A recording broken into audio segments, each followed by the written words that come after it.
Fala minhas amigas, fala meus amigos, tudo jóia? Eu sou Saulo Novaes e você está no Papo no Auge, um programa voltado à troca de ideias, gerando conteúdo muito inteligente por essas ondas sonoras, sempre um especialista por episódio, muito conhecimento sendo gerado de modo a amplificar a voz da ciência, a voz docente, a voz da educação. Esse é o nosso propósito. Vamos pro auge em 2026.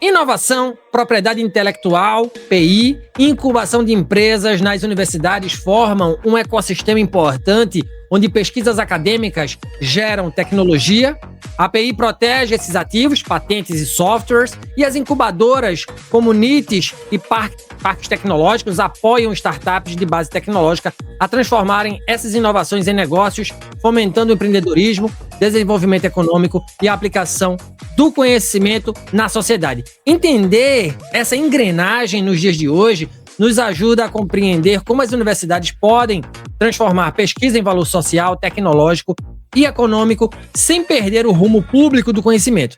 E quem está aqui com a gente no Papo no Auge para falar sobre esse assunto é o doutor Sérgio Aguiar, grande alvirrubro, da mais alta estima.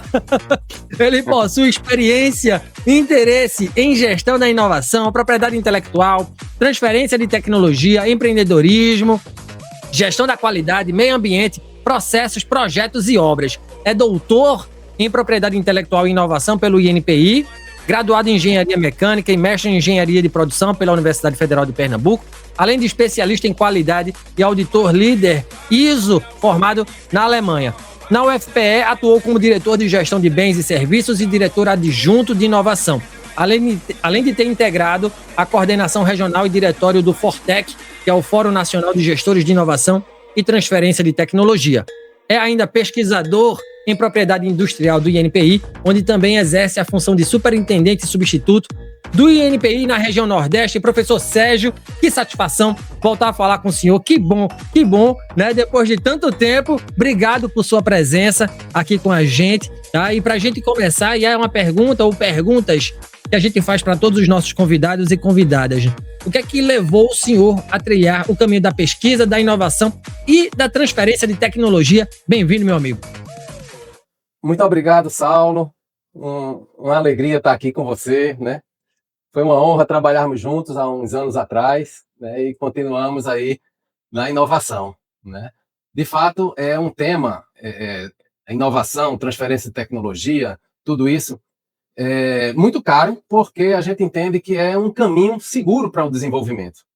E como engenheiro acostumado a ser instado a resolver problemas, a encontrar soluções, né? Então, inovação passa por isso, passa por buscar soluções para situações que demandam, né? Para problemas, né?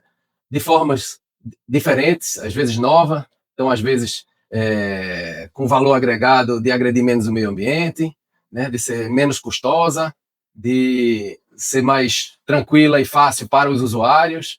Então, esse tema, né, sempre me despertou a atenção. Eu atuei em fábricas e numa área de melhoria contínua e projetos e novas implementações, chamado Departamento de Estudos e Montagens. Então, desde o meu estágio, em 92, eu já estava pensando em melhorias, observando oportunidades de algo funcionar melhor, né? Na época, em ambiente fabril. Depois de um ciclo de uns 7 anos, muito assim, em ambientes fabris, eu atuei muito com consultoria em empresas até menores e médias, mas muitas até construtoras, implantando o sistema de gestão da qualidade. Imagine que era uma coisa impensável para construtoras também, mas é sempre nessa seara, buscar inovação, buscar fazer algo diferente para resolver melhor problemas. Então, problemas de perda de material, variação de qualidade de acabamentos, etc. No caso, na construção civil, a gente agiu muito e teve muitos resultados à luz, na época, do Programa Brasileiro de Qualidade e Produtividade no Habitat, com sistematizações, né? E depois, já nessa época, tive a oportunidade de registrar marca, de fazer um pedido de patente, e aí veio a oportunidade de um concurso para o INPI, e aí entrei nessa temática, né, mais especificamente de propriedade intelectual, que está nesse caldo da inovação, nesse caldo da transferência de tecnologia, e efetivamente é, sim, interligado a desenvolvimento econômico e social. A gente, às vezes, tem um entendimento errôneo, mas a gente, na conversa, vai colocar elementos para esclarecer um pouco mais, né? Até porque eu não tive a oportunidade de aprender sobre propriedade intelectual na minha graduação, só vinha ter esse conhecimento quando já estava formado, enfim.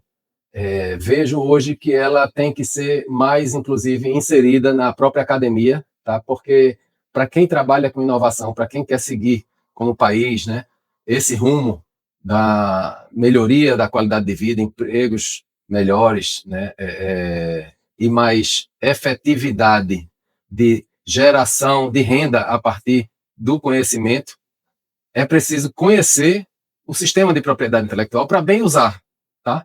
Inclusive, ele não é só saída de processos, ele é entrada de processos também, porque a propriedade intelectual, por exemplo, a partir de patentes, ela difunde o conhecimento. Tudo aquilo que você almeja como um privilégio, sendo inventor, para ter essa contrapartida do privilégio, você tem que revelar a tecnologia, isso fica disponível para a sociedade, e esse benefício da exclusividade move novas invenções que também resolvem tantos problemas, inclusive de saúde, etc., que talvez demorassem mais a chegar caso não tivesse esse sistema. Então, ele não é perfeito, mas estudando esse tema me fascina, porque eu vejo que, de fato, é necessário, e eu entendo o porquê e para quê é preciso melhorar essas engrenagens, né?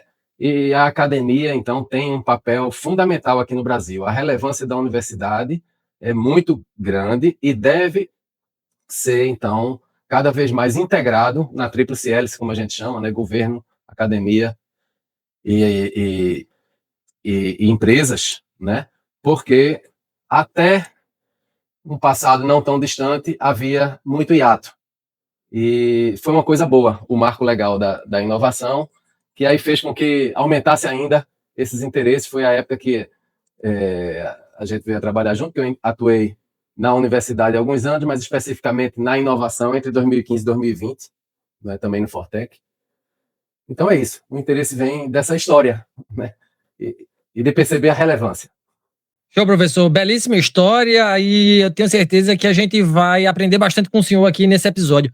Veja, o senhor já tem uma trajetória prática, né, dentro do INPI, é uma instituição super relevante, mas pouca gente ainda conhece essa instituição, professor. E eu queria que o senhor explicasse aqui para o pessoal, né, qual é o papel do INPI, qual é a importância desse órgão para a salvaguarda da inovação brasileira.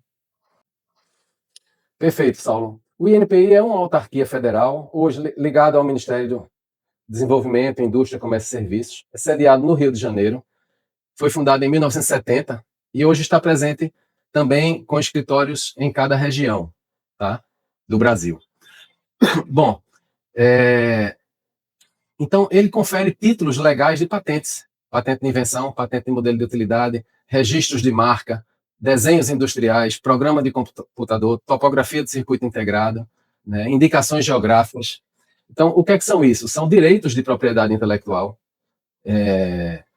que fazem parte, então, e da segurança jurídica a criadores e empresas, por exemplo, contra cópias, fraudes, uso indevido, né, de suas criações por terceiros, né. O INPI também faz a verbação de contratos. Então, contratos de transferência de tecnologia são submetidos ao INPI, hoje não é obrigatório, mas confere mais segurança ainda, porque tem que ter determinados elementos que são verificados lá e dão mais tranquilidade, especialmente em negócios maiores, né, ou com empresas de fora. Apoia também o INPI, tem inclusive também a parte de academia de propriedade intelectual e inovação, chama CAD INPI, concursos com esclarecimentos. Hoje o INPI disponibiliza também muitos materiais informativos, tem o banco de dados dessas patentes, dessas marcas, Então, veja, a gente não é acostumado, mas o próprio papel social de uma marca. Imagine a gente chegar hoje num supermercado para comprar um produto de limpeza e se depara lá numa rua com prateleiras e os produtos lá sem identificação de marca, a gente vai perder totalmente a referência de qualidade ou de rendimento, etc., que a gente tem, né? E aí a marca, de fato, ajuda até a reduzir o tempo de busca do consumidor, por exemplo, né? Ela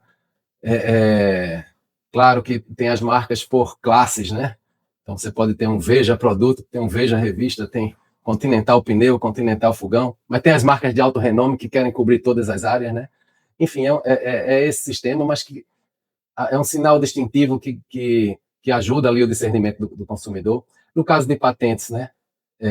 Você ganha a exclusividade de usar, comercializar, produzir e vender aquela invenção no território que protegeu por 20 anos a partir do depósito. Em contrapartida, você revela aquela tecnologia e todo mundo que vai pesquisar sobre aquele campo acha o que você fez, né? E aí vai, ao invés de reinventar a roda, vai partir dali para frente para buscar novas invenções, né? É claro que existem até itens patenteáveis que não geram renda, mas existem itens de patente que geram, de fato, são mercadologicamente importantes e aí geram resultados, e aí o titular pode ceder gratuitamente, licenciar, ceder vendendo, né, por boas quantias, etc. Enfim, da forma que achar justa, e isso remunera pesquisas, né, novos desenvolvimentos. Então, quem controla todo esse sistema de propriedade intelectual desses ativos aí falados aqui é o INPI. Então, ela é essa autarquia que faz a concessão desses registros, a difusão desse sistema, dessas leis, né, porque tudo isso tem leis nacionais e tem tratados internacionais que regem isso, né? A própria questão de indicação geográfica é uma coisa fantástica também para desenvolvimento das regiões, a denominação de origem, né?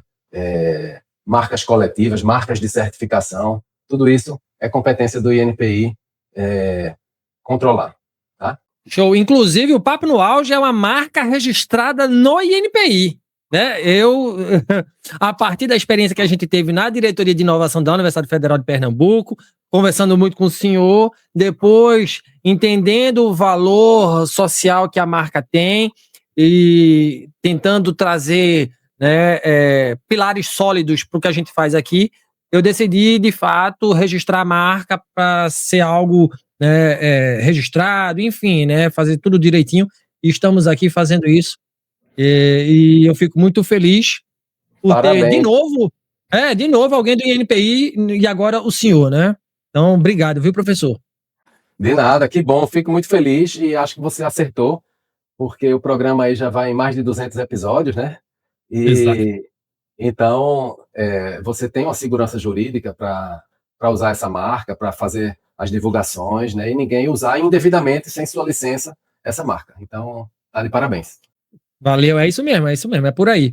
Ô, professor, veja, por que a junção da propriedade intelectual, da API resguardada, mais a incubação de empresas no seio universitário são relevantes para o ecossistema de inovação brasileiro? Eu pergunto isso porque o senhor acabou de escrever uma tese que fala justamente sobre isso, né, professor? Isso, Saulo. Bom, a grande parte dos pesquisadores no Brasil hoje ainda estão na universidade, né? A gente, graças a Deus, está até mudando isso, justamente a partir desse movimento de que nem tem tanto espaço para quem faz um mestrado, doutorado, etc., virar professor, senão era uma quantidade enorme de professores para a demanda de alunos, né? E a gente até vê hoje, crescentemente, as pessoas buscarem programas de pós-graduação, mestrado, doutorado, para ser interesse de seu desenvolvimento profissional, abertura de um negócio, de uma nova frente, etc. E isso acopla com uma outra questão. Da minha época, por exemplo, de estudante de graduação, tinha mais dificuldade de articulação e trabalhos universidade-empresa, era até mal visto, às vezes, por alguns que não entendia muito bem, não tinha regras tão bem estabelecidas, E eu sempre vi como muito importante haver essa troca. Não adianta ficar ambientes isolados, né? Porque a academia deve justamente interagir com a sociedade, né? E jogar luz nas soluções de problemas e ações de desenvolvimento. Então, o que é que acontecia, voltando, né? As pesquisas, muitas vezes, especialmente numa fase, eram feitas, mas não tinha tanta a expectativa da aplicação, era só, talvez, especialmente, a questão de chegar a algum resultado, mas faltava aquilo dali transbordar, e aí os próprios professores, como não empreendiam, como não se articulavam com empresas, ao terminar determinados achados, eles precisavam de novos recursos, etc., se voltavam para outras oportunidades de editais, de pesquisar. Mas pesquisar e, às vezes, terminar com resultados, mas sem extrapolar. E aí, à medida em que existem os incentivos para a abertura de negócios a partir dessas pesquisas, né, que são as deep techs, né, as startups baseadas em ciência, baseadas em achados da academia, né, faz-se, então, um pouco mais de possibilidade de trabalhos encadeados e de linhas de atuação e de alunos que, então, dão continuidade a justamente resultados fantásticos que pesquisadores brilhantes, às vezes, chegam e que não tinham essa continuidade e agora podem ter. Então, a partir daí, essas incubadoras universitárias, especialmente as que trabalham com Deep Tech, elas estão imersas nessa questão de propriedade intelectual, porque muitas vezes trabalham a partir de pesquisas que viraram algum pedido de patente, por exemplo, né? E hoje, sim, a gente trabalha também toda uma seara de inovação aberta. É claro que a fonte de conhecimento é da academia, mas é de experiências de empresa, ou mesmo de uma cooperação internacional.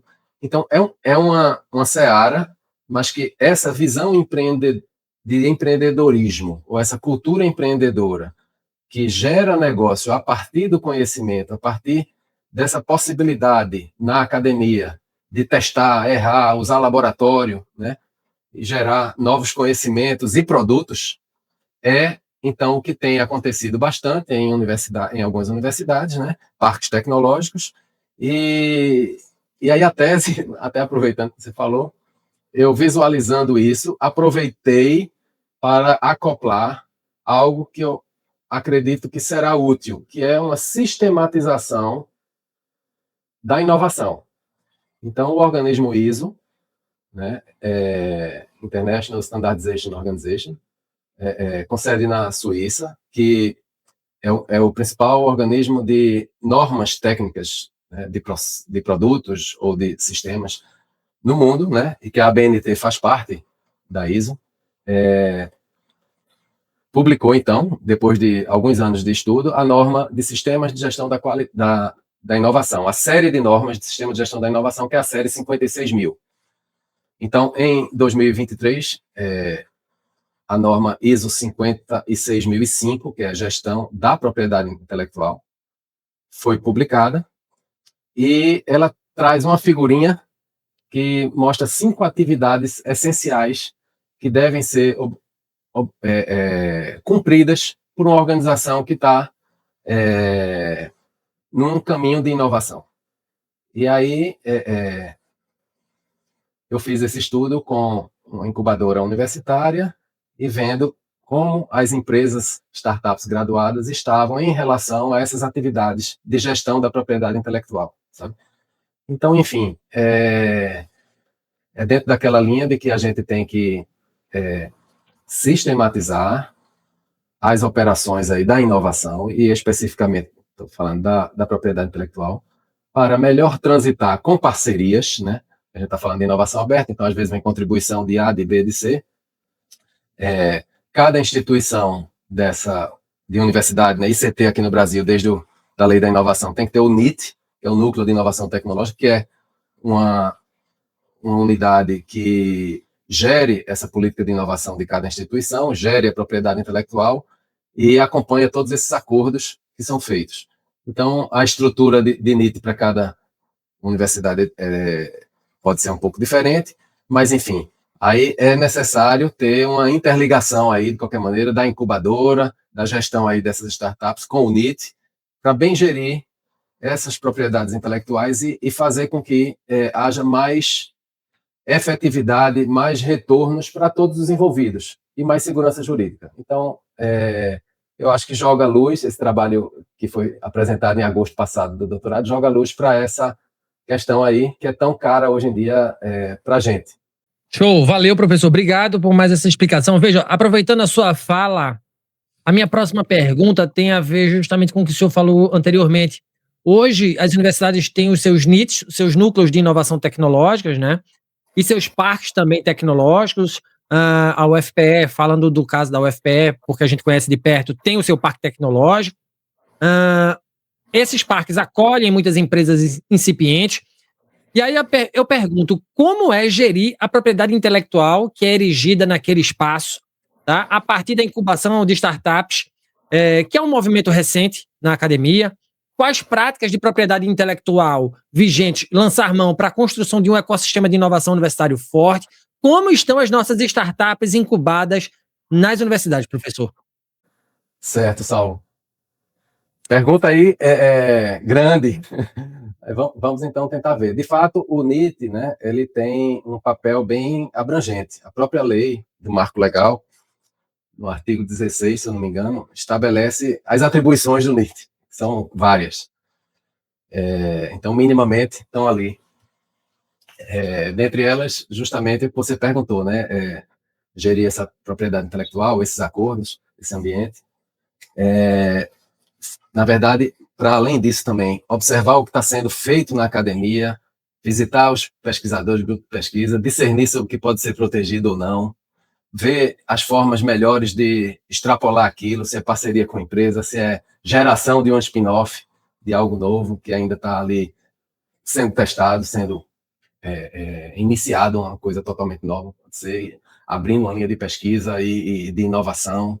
Enfim, esse diálogo, esse observatório dessas competências internas e externas, olhar para dentro das forças e fraquezas para fora, tudo isso seria papel do NIT, né? E efetivamente operacionalizar também essas proteções e essas cláusulas de propriedade intelectual nas parcerias. Os NITs ainda precisam de mais pessoal qualificado, sim, precisa de uma valorização. Existem alguns movimentos nessa linha, né? Mas, enfim, andar, resolver os problemas com a bicicleta andando, né? Aquela história. E acho que temos evoluído bastante, de uma maneira geral, tá? Não é fácil, essas atribuições são muito grandes, tem que coordenar esses trabalhos. Então, mais uma vez, eu acho que a implantação de um sistema de gestão da qualidade da inovação nessas unidades também é muito interessante, tá certo? É claro, você ter modelos, tá certo? A própria ISO 56005 traz algumas ferramentas, alguns modelos que podem ser observados, adaptados à realidade, né? Então, a gente tem vários níveis de NIT, né? Vamos considerar um medianamente estruturado, claro, já vai ter alguns modelos, já vai ter a sua forma de trabalhar, enfim, mas muitas vezes ele não tem a agilidade, aí já indo para a questão das startups, que aí estão naquele meio de campo, né, da startup de Deep Tech, está ali na pesquisa, mas está também já lançando produto, já fazendo parceria, etc. Então, é preciso equacionar aí essa velocidade, ter esses modelos bem desenhados desses acordos, né? Inovação é risco. Então, de fato, eu sugiro bastante usar sistemáticas, tá? Sistemáticas como a ISO, né? No caso da UFPE, uma coisa positiva foi a incubadora já está numa certificação 3 do sistema CERN, que já é uma certa estruturação, mas isso aí não trata especificamente a propriedade intelectual, que está numa unidade à parte lá. Então, tem esse desafio de estarem sempre juntas, conversando, alinhando essas interfaces. Então, mas tudo isso, Saulo, é definido à luz de cada política de inovação de universidade. Então, é claro que o principal é o quê? É contemplar as funções da universidade, de ensino, de pesquisa, de extensão, de inovação, né? Não comprometer nenhuma dessas etapas, mas pensando no ambiente cada vez mais você falou no parque tecnológico, né? E que é bem relevante, um parque tecnológico acoplado a uma universidade rica e densa em pesquisa, que dali gera-se negócios de valor agregado ligadas à pesquisa na fronteira do conhecimento. Então tem que ter uma equipe de propriedade intelectual, assim, de assessoria de propriedade intelectual, sim. Mas mais do que isso, os próprios pesquisadores, os alunos têm que ter esse conhecimento, né? Como eu tinha falado, de que é a entrada, de que é a saída, o que vale a pena, o que não vale, mas questões básicas de não publicar, por exemplo, um artigo científico antes de proteger por patente algo que possa ser protegido e vale a pena ser protegido por patente. Então, se não conhecer essas regras, então essa disseminação das regras da propriedade intelectual, especialmente com relação a patentes, eu diria nesse ambiente universitário, tem que ser trabalhadas junto às empresas, e aí seria muito importante nas trilhas de incubação, pelo menos, ter a presença dessa matéria, né, vamos dizer assim, ou dessas discussões, assim como, periodicamente, junto aos professores pesquisadores também, para que cada um consiga discernir o que ainda não vai ser revelado, vai ser ainda trabalhado e vai virar um pedido de patente, o que momento pode publicar um artigo, que vale a pena, o que manter como segredo industrial, que é outro mecanismo, tá? Que as empresas usam. Então, a gente está falando aqui de incubadora também, né? Nesse parque aí. Então, tem questões que valem a pena manter como segredo. Parte delas, em algum momento, ainda podem ser pedidos de patente, futuras patentes. Então, essas conversas precisam ser muito trabalhadas e aí ainda acho que é preciso de mais ações, de uma maneira geral, na academia como um todo no Brasil. Show, professor. Veja, o senhor falou na dificuldade que é administrar isso, gerenciar isso, né? E a próxima pergunta tem tudo a ver com essa sua fala, porque muitas universidades ainda patinam, o senhor falou, né, no gerenciamento da sua propriedade intelectual e, consequentemente, no gerenciamento da inovação. Na prática, para o senhor, o que é que mais trava a transformação de pesquisa em negócio inovador nas universidades? A falta de cultura empreendedora, o medo jurídico ou a forma como a propriedade intelectual é gerida? Como é que a gente transfere tecnologia de forma satisfatória para o setor produtivo e para a sociedade a partir do que é produzido pelas pesquisas acadêmicas? Como é que a gente transforma conhecimento em business, passando pelos centros de pesquisa? Por outro lado, professor, quais os maiores desafios éticos entre transformar conhecimento em produto e manter a missão aberta da universidade sem mercantilizar a pesquisa? Certo, Saulo. Bom, é interessante, a pergunta é grande, mas deixa eu até fazer um ponto aí sobre transferência de tecnologia. Transferência de tecnologia pode ser de diversas formas, até um curso de especialização é uma transferência de tecnologia, tá certo?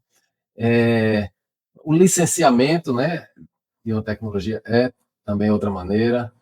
Hoje, aqui no Brasil, isso é coisa recente, licenciar know-how também é possível, antes era só vender know-how, é até uma coisa meio complexa, mas porque você vai licenciar, vai dizer como é que faz, vai dizer, ó, a partir de tal data acabou a licença, mas o outro já está sabendo e não tem uma patente ali envolvida, mas é assim que os países da OCDE também atuam.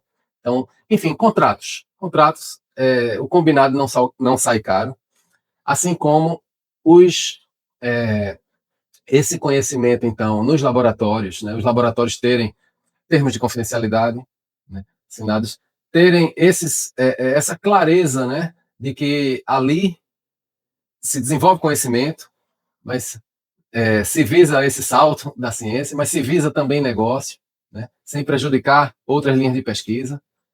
É uma seara um tanto complexa, mas é assim mesmo, funciona, desde que tenha sistemáticas, né?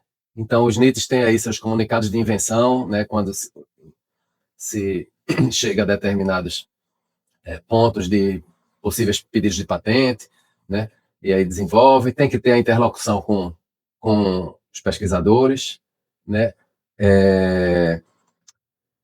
Bom, para fazer, então, a transferência de tecnologia, parte dela é a partir de licenciamento, parte é a partir de assistência técnica, né?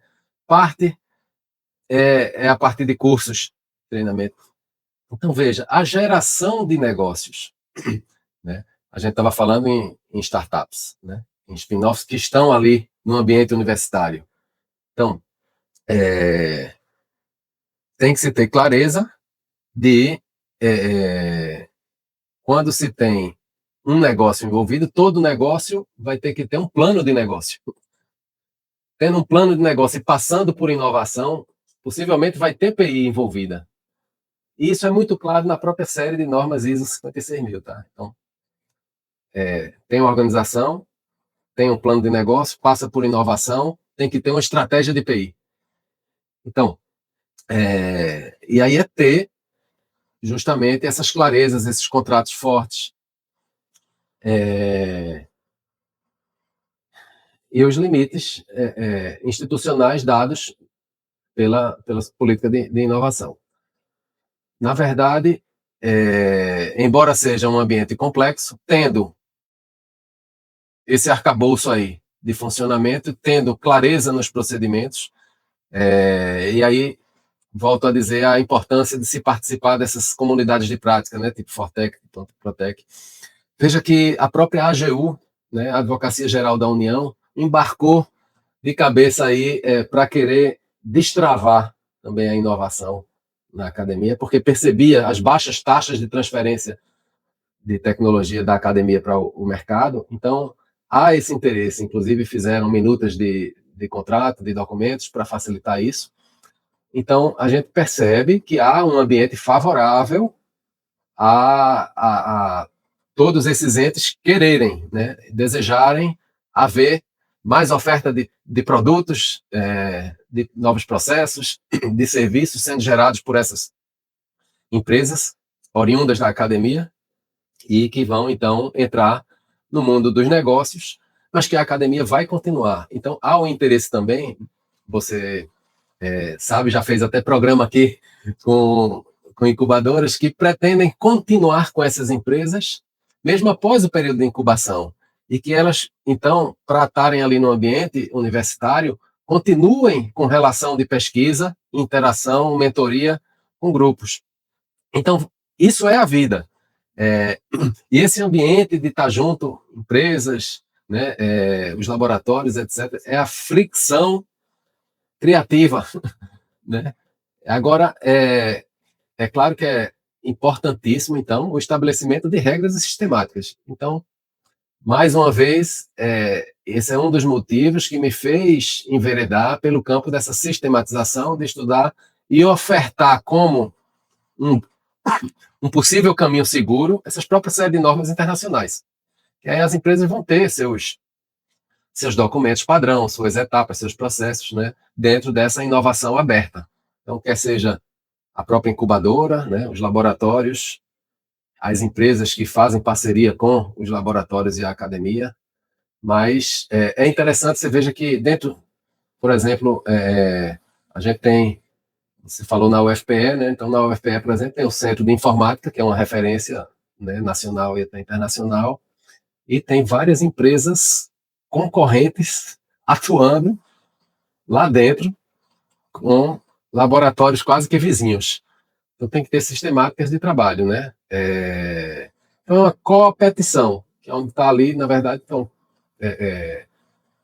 E aí a ética é muito importante, Saulo, porque também o próprio sistema vai excluir quem não tiver ética ali, no final das contas, tá? Então, é importantíssimo o estabelecimento de regras. A universidade tem esse desafio de criar os regimentos, né? E como é que pode ser a participação do professor em determinada startup, aí ele não vai poder ser o coordenador de uma parceria, se ele for o coordenador também daquele laboratório, ou ele pode se afastar por tanto tempo. Mas o que é importante, por isso que é fascinante, né? Existe aí muitos elementos, até para conflitos de interesse, e existem trabalhos sobre isso, e aí cada instituição tem seus mecanismos de trabalho. E isso é até dinâmico, porque novidades, novos arranjos, novas formas vão aparecendo. A própria Universidade Federal de Minas Gerais fez até algo inovador o ano passado ou atrasado, que foi a partir de um spin-off, e que ela ficou sócia, ela cresceu, saiu de lá, aquela Kunume, que está até aqui no Porto Digital, pertence ao Bradesco, e foi criada na UFMG. Então, a universidade ficou sócia, inclusive. Então, realmente são mecanismos que estão aparecendo, são situações que estão aparecendo, mas que tem solução à luz do marco legal, alguma solução, tá? E aí a política de inovação da universidade vai evoluindo para dar abrigo a situações que sejam vantajosas para a academia e para a sociedade, né? Mas dentro de ética, dentro de procedimentos, dentro de combinações. O combinado não sai caro. Então é nessa linha mesmo. É um desafio do NIT, que é um orquestrador e é o gestor da política de inovação da instituição. É um desafio, mas é por isso que é interessante. Disse enquanto houver vida, há louça para lavar. Boa, boa, eu gostei dessa aí, eu gostei, vou até usar aqui com os meus filhos. Mas o importante é deixar tudo amarradinho, né, de fato. Veja, para a gente finalizar aqui, professor, e me permita provocar, né, o senhor a partir dessa pergunta, porque até que ponto a existência, e é um questionamento que o senhor faz, inclusive na sua tese, eu estava lendo ela, até que ponto a existência da incubação universitária faz diferença real no ciclo de vida das startups e na criação de valor pela gestão de PI frente a outros modelos de aceleração fora das universidades? Será que esse modelo e ainda de incubação de startups dá resultado, professor? O senhor falou em novos arranjos, né? Porque hoje em dia ficou tão comum, né? Ficou tão maceteado as universidades terem os seus NITs e colocarem startups para dentro. Esse modelo de negócio, vou assim dizer, funciona? Então, Saulo, não é uma situação que é para... no caso, em especial aí, do que a gente está falando, de uma incubadora universitária, a ideia é que, de fato, seja uma incubadora de deep tech, de pesquisas ligadas à academia, não é? Senão não faz sentido. Então, essa questão de acesso à infraestrutura, laboratórios, equipamentos, mentoria de professores que estão por um grande tempo pensando também, trabalhando naquelas questões, de alunos que estão hoje fazendo parte da startup, mas que passaram, alguns deles pelo menos, por aquele laboratório, né? E outros são da área de negócios, por exemplo, claro, aí faz um match. Mas essa mitigação de risco inicial, de suporte nessa fase pré-investimento, né, ajudando a transformar conceito científico em produto, o MVP, né, o ambiente de errar, testar, né, que é parte do processo de incubação, a troca de ideias, estar nesse ambiente de troca de conhecimento, eu acho que é muito relevante, sim. Então, é necessário, e a história da garagem e então, tem negócios que tem mais chance de sucesso se começar nesse ambiente, sabe, Saulo? Pode chegar o tempo de não precisar mais, vamos dizer assim, sai uma empresa que está rodando e vai ter um tempo de vida e até fica uma unidade de projeto de geração de novas soluções dentro daquela área tecnológica, mas, enfim, se é para trabalhar nesse ambiente de uso de equipamentos, de conhecimentos específicos, eu acho muito necessário para as empresas e muito salutar para a academia, porque é uma das formas de interação sociedade-universidade, uma das formas de extrapolação da relevância da universidade, uma das formas de garantir geração de negócios que vão ser mais relevantes também e gerar valor para a região onde estão, né? Então, sim, eu acho que a incubação é um momento muito rico. Empresas que estão ali naquela incubação, e aí também é comum elas terem oportunidades de mais acesso a próprio investidor, anjo, a editais, rodadas. Então, eu recomendo para negócios de base tecnológica, como sendo um começo com menos risco, começar na academia. Muito bem, muito bem. Obrigado, professor. Infelizmente, a gente chega ao fim do Papo no Auge de hoje. Tá? Eu conversei com o grande Sérgio Aguiar, torcedor do Clube Náutico Capibaribe, de Recife para o mundo, doutor em Propriedade Intelectual e Inovação pelo INPI, na pauta Inovação, PI, Propriedade Intelectual e Incubação de Startups. Professor Sérgio, muito bom voltar a falar com o senhor. Gratidão pela partilha. Quem quiser trocar ideias com o senhor, quem quiser saber mais sobre a sua tese, onde lhe encontrar, obrigado, viu? Por e-mail, né, nos grupos dos ecossistemas de inovação aqui de Pernambuco, Fortec Nacional. E meu e-mail você pode disponibilizar depois também. E o LinkedIn. Tá? Show, professor. Obrigado, viu? Mais uma vez, muito bom voltar a falar com o senhor. Valeu, Saulo. Muito obrigado. Parabéns pelo sucesso do seu Papo no Auge. E até uma próxima presencialmente. Show, show. Quero lhe encontrar de novo na festa da Vitória Régia, hein? Lá em Casa Forte, bairro do Casa Forte.